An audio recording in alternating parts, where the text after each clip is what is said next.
Bonjour à tous, Ghislain Larochelle, imofacile.ca. En attendant les gens pour notre live Facebook, on va prendre quelques minutes pour parler un peu de la fin de semaine dernière. La semaine dernière, qu'est-ce qui est arrivé avec Imofacile? Nous sommes allés au Mexique, à Riviera Maya, dans un endroit 5 étoiles. Le matin, on avait des formations et l'après-midi, on avait off, si on peut dire ça ainsi. Et à partir de 13 heures, on avait l'après-midi, on a eu de la plage, on a eu plein de choses intéressantes qu'on a faites. Et lors d'une journée d'excursion, on a été dans des grottes dans le Maya, des grottes Maya.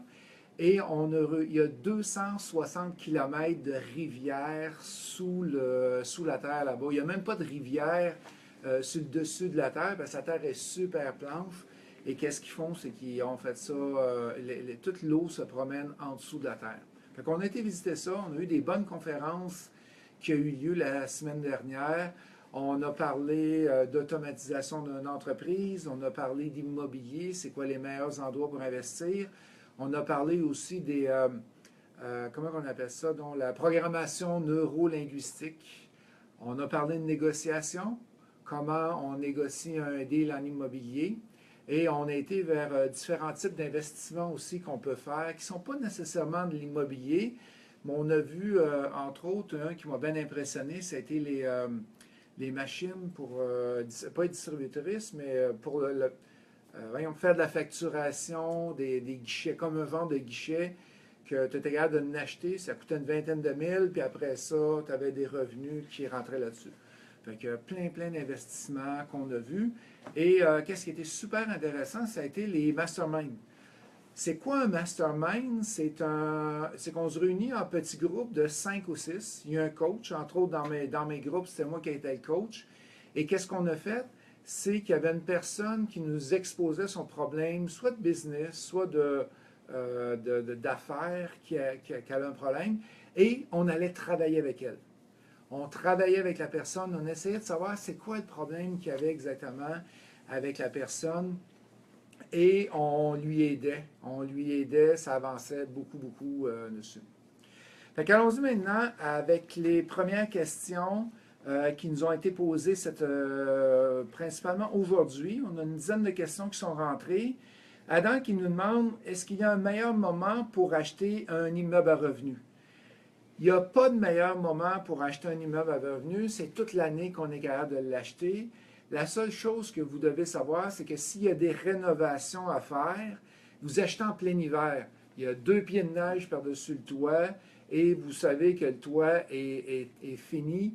Mais il faut se protéger avec des clauses pour être capable de le faire faire soit par le vendeur ou faire baisser le prix pour que vous puissiez le faire au printemps ou à l'été. Il n'y a pas de meilleur temps. Le meilleur temps, c'est quand? C'est quand vous trouvez un deal. C'est là qu'il faut y aller, il faut foncer. Et pour trouver un deal, ben, c'est sûr qu'il faut faire des offres d'achat, tu n'as pas le choix, c'est comme ça que tu apprends. Okay? Ensuite de ça, on a une question qui nous vient de Manu.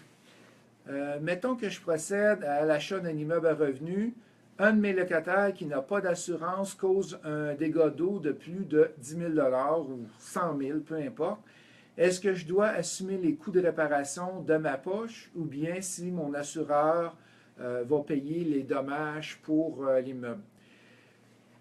Ça dépend tout le temps, mais normalement, je vais vous dire qu'est-ce qu'on devrait faire. On devrait tout le temps avoir une assurance responsabilité des locataires et s'assurer que c'est renouvelé à chaque année. Les immeubles commerciaux, il y a tout le temps des assurances qui sont là. Et tu as aussi les centres d'achat. Tu n'as pas le choix, si tu veux rentrer dans le centre d'achat, tu es obligé d'avoir une assurance responsabilité. Dans le cas du multilogement, je dirais que style condo, des beaux logements, on est capable de le demander. Mais quand tu arrives avec des gens moins fortunés, souvent, ils ont de la misère à payer le loyer, ils vont avoir de la misère à payer les assurances. Puis c'est pas tellement cher, les assurances, pour un immeuble, pour eux autres, pour s'assurer. Je pense que c'est à peu près 80 ou 100 dollars par année. Pour répondre à ta question, Manu, oui, si la personne a son assurance, qu'est-ce qui arrive? C'est que notre assureur à nous va aller demander de l'argent à l'assureur du locataire. Si le locataire n'a pas d'assurance, qu'est-ce qui arrive? C'est que là, c'est notre assurance qui paie et c'est nous autres qui paie le déductible. Ça veut dire que si tu as un 3 000, un 5 000 de déductible, ben oui, c'est nous qui le payons. On n'a pas même un choix là-dessus. Est-ce qu'on peut leur demander au locataire? Pas sûr. Ça va dépendre si le locataire a un peu d'argent. Souvent, ils n'ont pas beaucoup d'argent et ils ne seront pas capables de le faire. Après ça, on s'en va. Est-ce possible, Marwan qui me demande, est-ce possible d'acheter une reprise à la banque directe avant qu'elle soit sur le marché? Quel genre, est-ce qu'il y a une genre de liste d'acheteurs potentiels? Est-ce qu'il y a des listes qui existent là-dessus? Si oui, comment on procède? Bien, malheureusement, c'est difficile d'aller directement à la banque. Ça arrive qu'on est capable d'y aller, mais il faut avoir des connexions pour le faire.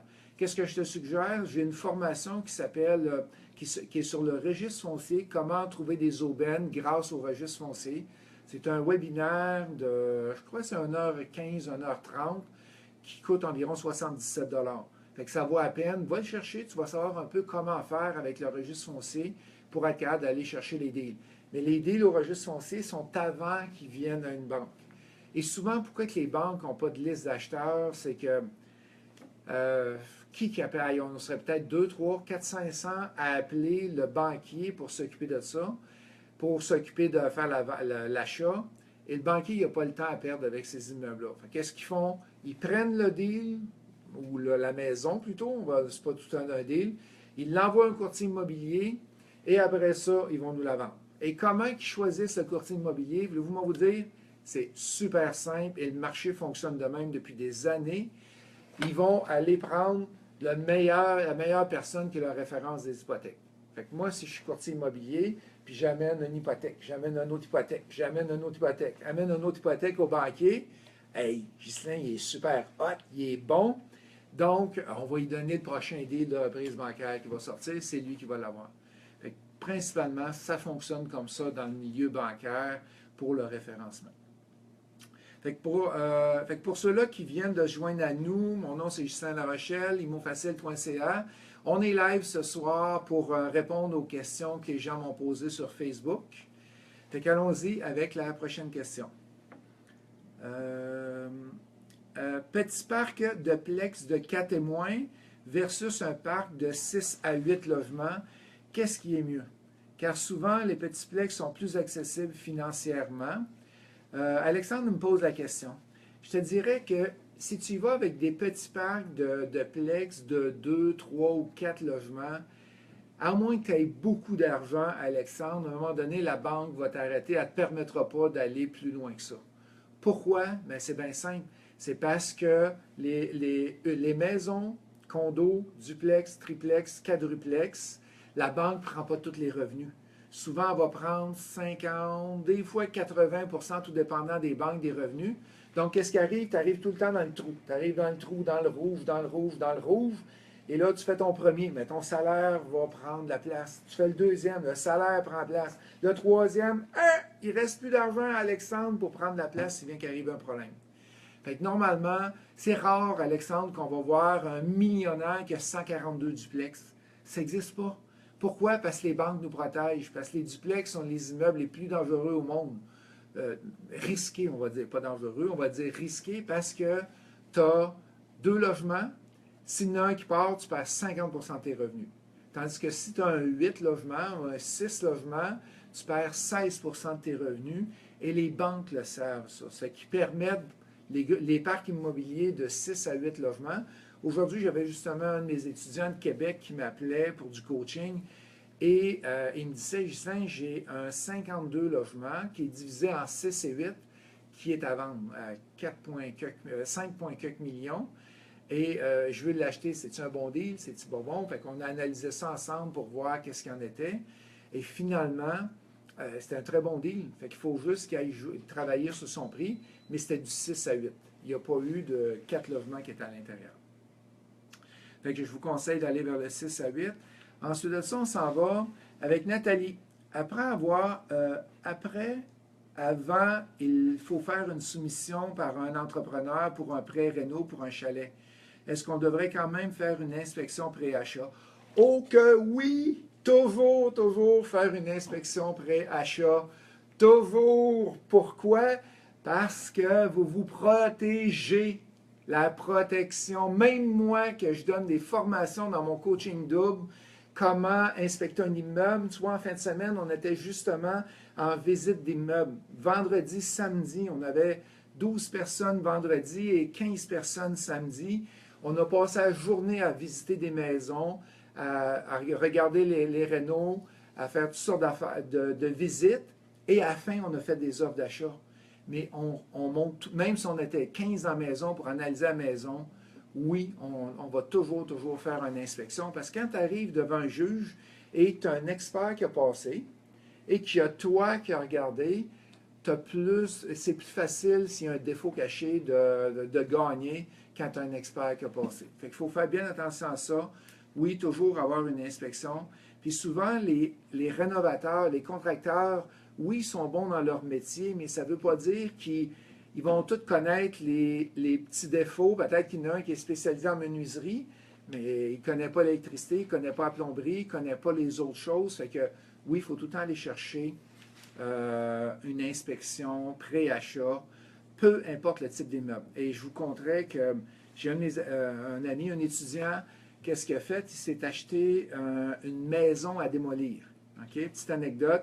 Il s'achète une maison à démolir et ne fait pas faire l'inspection parce qu'il savait que c'était pour démolir. Et qu'est-ce qu'il ne trouve pas dans le grenier? Il trouve la vermiculite, donc de l'amiante. Il est obligé de faire décontaminer la maison avant de la démolir. Fait que s'il l'avait su avant qu'il y avait de la vermiculite et qu'il était contaminé, bien, ça lui aurait coûté beaucoup moins cher pour le faire. Et je vais vous poser une petite question maintenant. La question vient de Gilles.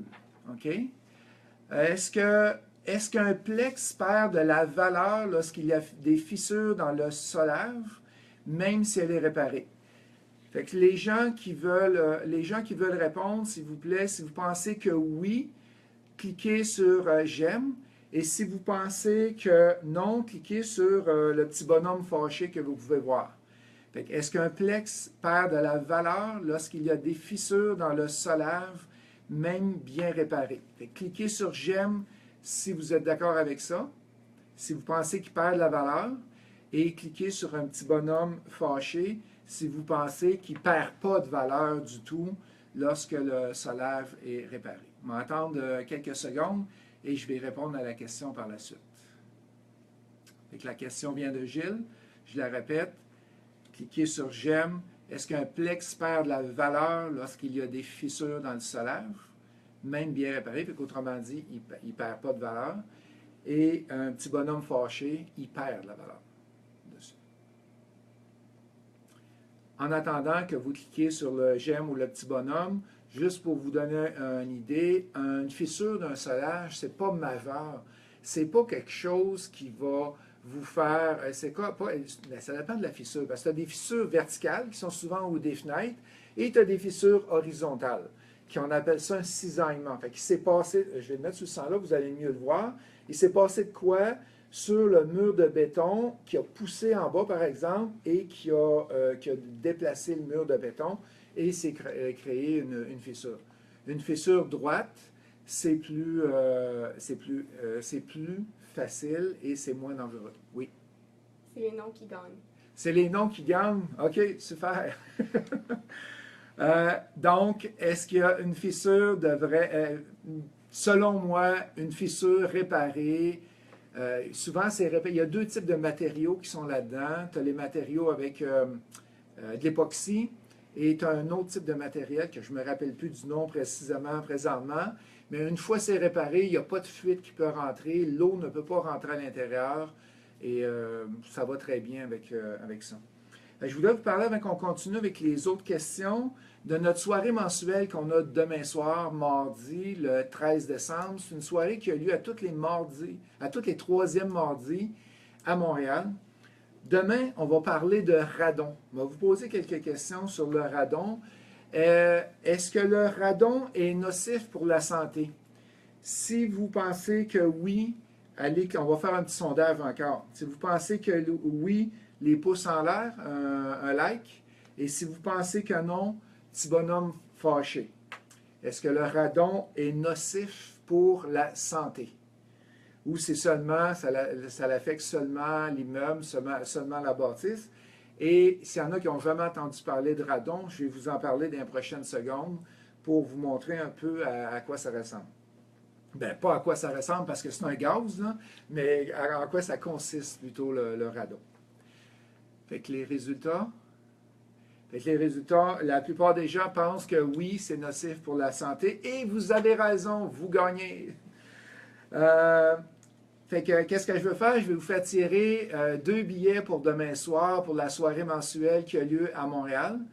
Fait que les gens qui vont avoir participé à la soirée Facebook Live aujourd'hui vont gagner 2 billets et Myriam va vous contacter directement par Facebook en privé pour dire lesquels qui a gagné. Fait que si on parle du radon maintenant. Le radon, c'est quoi? C'est dans les... je ne brûlerai pas tout le punch de demain soir, mais c'est un expert qui vient nous en parler. C'est que dans les pierres, à l'intérieur du sol, il y a de l'uranium. Il y a un gaz qui s'échappe radioactif et qui rentre à l'intérieur des maisons. Et ça, qu'est-ce que ça crée? Ça crée le cancer du poumon.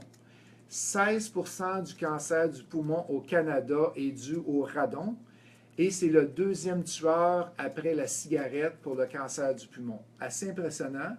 Et j'ai fait le test chez moi. J'ai un détecteur de radon chez moi que je me suis commandé par Internet et j'étais à 120 environ de becquerels par mètre cube et la limite au Québec est de 200 becquerels par mètre cube. Fait que chez moi, je suis correct, il n'y a aucun problème. Fait que demain, il va vous parler un peu c'est quoi le détail là-dessus.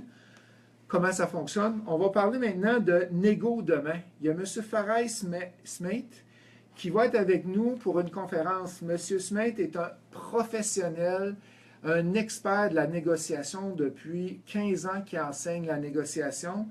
C'est lui qui l'enseigne aux courtiers immobiliers. C'est lui qui l'enseigne au barreau du Québec, les avocats, les notaires, au barreau de l'Ontario, à toutes les compagnies d'assurance qui veulent apprendre à négocier avec vous, puis aller vous chercher plus d'argent. C'est lui qui enseigne ça. Il enseigne à 10 industries en particulier, les policiers, la négo. Fait que, il y a beaucoup de techniques. Et je vais vous donner 2 de mes petites techniques que j'utilise souvent en négo. Un, le moment de silence. Quand je lance un offre, je me la ferme, je ne dis pas un mot, j'attends que l'autre réponde. Et on attend de voir qu'est-ce qu'il y en a. La deuxième technique que j'utilise, que beaucoup utilisent, c'en est une qui est très, très connue, qui s'appelle séparer en deux. Fait que tu es à 100 000, 80 000, bon, on split en deux, la moitié, ça fait 90 000 l'offre. Je vous le dis, demain, ça va être une conférence qui est wow, et même selon Farai, il dit les gens vont avoir regretté de ne pas avoir écouté sa conférence-là, parce qu'ils vont faire 2 fois plus d'argent lorsqu'ils vont négocier. On s'en va encore demain à l'Hôtel Universel au 5000 rue Sherbrooke de 19h à 22h. 3e conférence avec Maître Luc Audet, mythe ou réalité. Fait qu'on va faire voter les gens sur des points de loi en immobilier. Est-ce que c'est vrai ou pas? On va avoir plusieurs points sur l'incorporation. On va avoir des points sur les conventions d'actionnaires. Et à la fin, on va avoir une période de questions qui va être ouverte à tous pour poser des questions dans la soirée. Fait qu'il va y avoir des votes live qui vont avoir lieu avec les systèmes de texto. Là. Tout le monde est habitué avec ça pour voir c'est quoi les réponses. Et je vais personnellement vous parler d'investir loin de sa ville. Je demeure sur la rive sud de Montréal et j'investis à grandeur du Québec et des États-Unis. Et je vais vous montrer des techniques, comment on peut faire ça et comment on investit aux États-Unis. Comment qu'on investit au Québec? C'est quoi les meilleures techniques? Comment qu'on se prépare? Mais la plupart des gens ils disent « Ah, moi, je ne veux pas aller plus que 30 minutes tout autour de moi. Je fais un rond, puis c'est ce rond-là tout autour qui va me permettre de dire où que je m'en vais. » Mais il y a bien d'autres choses qu'on peut aller voir. Et souvent, la rentabilité n'est pas nécessairement dans notre ville et souvent ailleurs. Fait que ça, c'est notre soirée demain. Le prix est 15 si vous allez réserver sur le site Internet ou 20 à l'entrée à l'Hôtel Universel en face du village olympique. Le réseautage commence à 18 h et à 19 h, on a la soirée avec les conférenciers. On s'en va maintenant avec Marc-André. Est-il possible pour un étudiant à temps plein qui n'a pas d'emploi d'investir dans des flips? Les banques ne voudront pas me financer. Comment y arriver? Bien, une des techniques qui peut être faite, c'est d'y aller directement avec des partenaires. Et dans ma conférence de demain, c'est vrai, je vais glisser un mot sur le partenariat pour être capable d'investir parce que tu n'as pas de revenus. Je ne sais pas comment ta cote de crédit est. Il faudrait peut-être la vérifier. Mais une bonne façon, c'est peut-être d'embarquer quelqu'un avec toi, un parent, un ami, où vous vous mettez 4-5 personnes, 3-4 personnes ensemble. Il faut que quelqu'un ait un travail pour être capable d'acheter l'immeuble et par la suite, vous le revendez. C'est tout le temps, souvent en immobilier, c'est tout le temps le premier immeuble qui est le plus dur à faire, qui est le plus dur à obtenir. Et après ça, la roue part. Tranquillement, on avance, on fait le premier, on fait deux, on fait le... J'ai des étudiants au coaching là, qui sont rendus à 4 immeubles depuis le début de l'année de 2016. 4 flips qu'ils ont fait. Et oui, ils mettent des efforts, mais ils ont une bonne équipe qui travaille avec eux autres, qui font un réno, et les autres ils servent de style gestionnaire de projet pour être capable de faire leur projet. Donc, oui, c'est possible de faire des flips, et il suffit d'avoir un bon partenaire pour être capable de le faire. Fait que ça complète la liste de questions. À chaque semaine, il va y avoir des questions qui vont être posées, que vous pouvez me poser le lundi. Normalement, j'y réponds le vendredi ou je vais faire des lives dans la semaine comme ça. Fait que, au plaisir de vous voir dans les prochaines soirées mensuelles. Québec est seulement au mois de janvier et Montréal est demain. Fait qu'au plaisir, merci et bonne soirée.